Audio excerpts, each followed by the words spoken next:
vlog kali ini gue bakal ke rumah angker yang udah lebih dari 3 tahun dia kosong.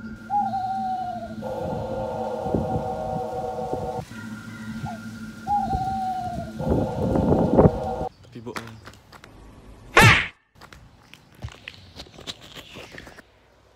Di vlog kali ini gue akan menjelaskan tentang materi-materi komunikasi antar pribadi yang telah kita pelajari di mata kuliah sebelumnya.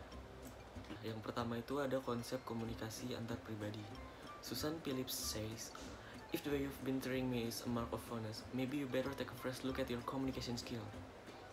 And then, from Marcel Proust, one say the things which one feels the need to say, and which the other will not understand. Then, one speak for oneself. Marcel Proust bilang, misalnya, kita mengatakan hal yang merasa perlu kita katakan, dan yang lain tidak mengerti apa yang kita bicarakan. Kemudian, kita hanya berbicara untuk diri kita sendiri. Pada intinya, masing-masing kita harus mempunyai kesadaran diri. Cara meningkatkan kesadaran diri yang pertama, kita harus tanyakan pada diri kita sendiri, apakah masih ada yang kurang atau tidak. Yang kedua, kita harus mendengarkan orang lain, mendengarkan yang positif dan membuang yang negatifnya. Yang ketiga, lihat diri kita sendiri secara berbeda. Artinya kita bisa menghargai diri kita sendiri dengan tidak membanding-bandingkan kepada orang lain.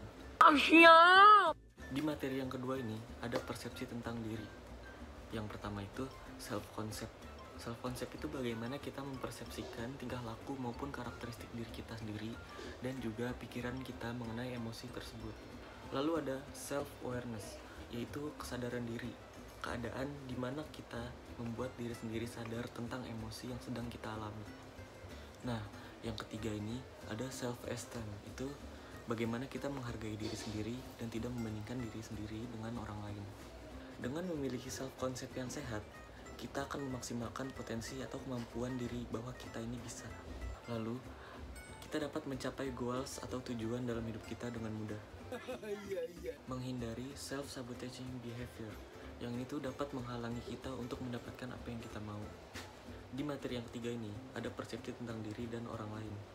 Itu kayak tipe-tipe kepribadian manusia yang telah gue bikin di vlog sebelum ini. Di situ gue udah jelasin semuanya tentang tipe-tipe kepribadian manusia, dari mulai koleris, sanguin, melankolis, dan pragmatis. Itu seperti koleris, dia itu sosok yang sangat semangat, karakter yang sangat semangat, tidak mudah menyerah, dan di sisi lain dia itu keras kepala dan gampang marah.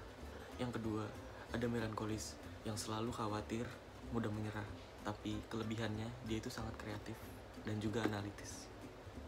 Yang ketiga ini ada pragmatis yang tidak suka kekerasan, dan cinta damai udah menjadi karakter khas dari karakter pragmatis ini. Yang keempat ini, yang terakhir, ada sanguin. Dia itu karakter yang sangat bersemangat dan hangat kepada setiap orang. Oleh sebab itu, ia dicintai orang-orang yang berada di sekelilingnya.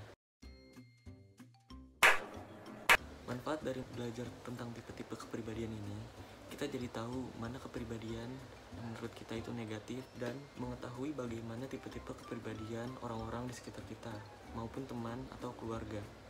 Jika kita sudah pernah melakukan tes kepribadian melalui situs atau web di internet dan hasilnya negatif, kita tidak boleh mengecap bahwa diri kita itu negatif. Kepribadian itu dapat dirubah. Kita harus banyak melakukan hal-hal baik sehingga karakter-karakter negatif yang berada di diri kita tertutup oleh hal-hal yang positif. Lanjut ke materi yang keempat. Di materi yang keempat ini, kita waktu itu belajar verbal dan non-verbal communication. Jika saya berkomunikasi dengan teman saya, menggunakan komunikasi verbal karena dapat membangun kepercayaan dan meminimalisir menggunakan non-verbal, sebab kepercayaan adalah segalanya. Dan untuk menjaga kepercayaan itu, saya juga harus jujur dan tulus. Mengapa? Jika saya melakukan kesalahan, maka segera saya meminta maaf. Hal terbaik adalah mengakui kesalahan sendiri, dan dengan sendirinya, ini akan menumbuhkan rasa percaya dalam diri kita dan orang lain. Di materi yang terakhir, yang kelima ini, ada listening skill, yaitu bagaimana cara kita mendengarkan seseorang. Apa sih bedanya mendengar dan mendengarkan? Mendengar itu berarti kita hanya memungut getaran bunyi, baik disengaja maupun tidak. Itu tadi mendengar. Sekarang mendengarkan. Apa sih mendengarkan itu? Mendengarkan ialah mengambil makna dari apa yang didengar.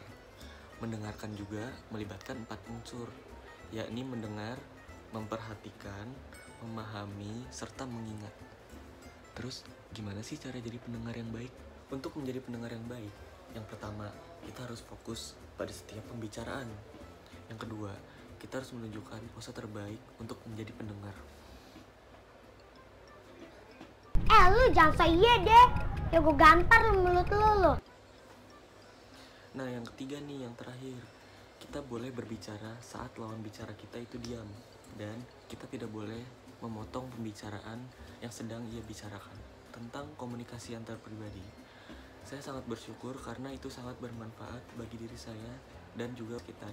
Jika ada salah di video ini, mohon maaf. Pokoknya jangan lupa cuci tangan dan selalu menjaga kebersihan.